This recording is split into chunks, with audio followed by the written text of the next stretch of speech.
Ang Magnolia Chicken Templados ngayon ay pinag-aaralan. Gusto kong linawin, hindi pa to confirmed. Pero pinag-aaralan nila kung papasok sila sa isang 3-team trade. Kasama itong Northport Batang Pier at itong Phoenix Fuel Masters. Of course, alam natin na ang pag-uusapan dito ay mga draft picks. Ang gusto ng Magnolia dito sa trade na to, makuha nila yung first round pick nitong Phoenix Fuel Masters na pang-apat dito sa darating na draft.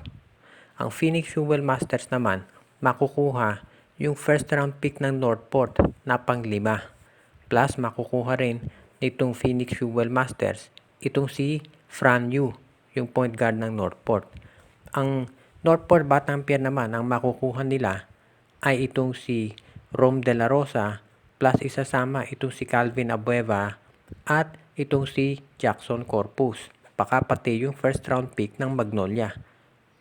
So, posibleng ganito maging sitwasyon. Ang Magnolia makukuha yung first round pick ng Phoenix.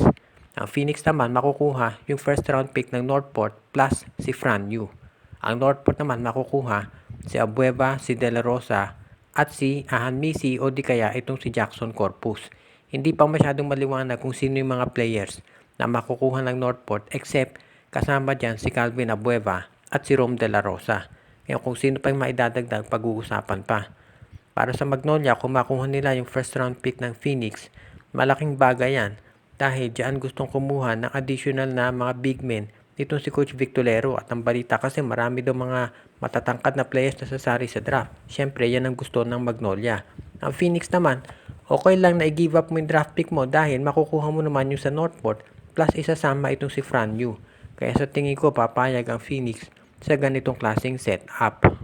Kung matatandaan ninyo, mga ilang araw na sinabi ng mga insiders na ito raw San Miguel Beer ay all out na para makuha itong si Troy Rosario mula dito sa Blackwater Bossing at magiging unrestricted free agent. Well, kung hindi raw nila makuha to si Troy Rosario, ang isang susubukan ng San Miguel Beer na makuha ay ito si Jason Perkins mula sa Phoenix. Alam natin si Perkins hindi yan free agent. Meron niyang live contract dito sa Phoenix. Pero handang mag-offer daw ang SMB ng malaki para makumbinsi ang forward na mag-request ng release mula dito sa Fuel Masters. Kung ikaw naman ang Fuel Masters, mapipilitan kang i-trade si Perkins dahil kung ayaw na maglaro ni Perkins sa lineup mo, syempre maapektuhan yung performance niyan. Babagsak yung laro niya doon sa court at maapektuhan pati yung teammates niya.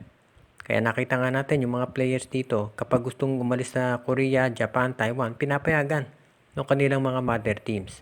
At sigurado ang Phoenix ganyan din ang gagawin. Pero hihingi siyempre ng mga kapalit yan mula sa San Miguel. Ang tanong ay kung sino ang hihilingin ng SMB. Dahil siyempre magdedepende yan sa takbo ng negosasyon nila. Ang maliwanag dito ang San Miguel Beer ay gusto na magdagdag ng power forward dito sa kanilang koponan.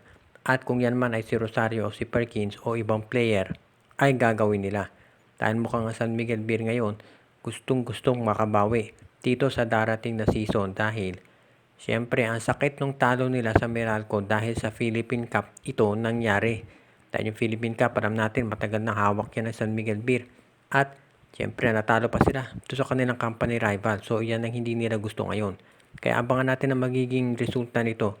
Kung ang San Miguel Beer, merong mga players na tatanggapin ng Phoenix kapalit ni Perkins. O di kaya naman kung kinakailangan nila na magpasok pa ng ibang kuponan para masakatuparan ang ganitong klaseng trade transaction dito sa PBA.